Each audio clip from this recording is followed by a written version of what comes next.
Şirin Şükürov küçəsi ərazisində yerləşən gördüyünüz bu işıq ötürücüsü, yəni əslində ərazisi təhlükəsizlik hasarına alınmış olsa da təhlükə saçır. Baxın, görürsünüz, qapısı açılıb. Yüksək gərginlik xəttidir. Hər an vətəndaşlar, əsasən də uşaqlar bura girib hər hansısa bir faciə yaşana bilər. Bu dəmirləri aşmaq elə də çətin deyil. Görürsünüz, qapısı da açıqdır. Baxın, görürsünüz, buranı açıb rahatlıqla bura girmək mümkündür.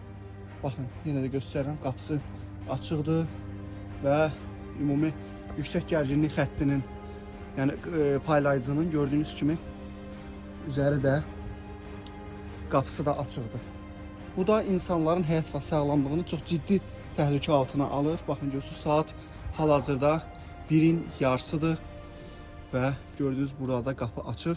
İnsanların həyatı üçün çox ciddi təhdid formalaşdırır. Ümid edirik, aidiyyatı qurumlar bu məsələ ilə bağlı tədbir görərlər. Bu nə məsuliyyətsizlikdir, bu nədən qaynaqlanır? Qapının açıq olması bir məsuliyyətsizlikdir. Ümid edirik ki, aidiyyatı qurumların tutarlı bir açıqlaması olacaq buna aid.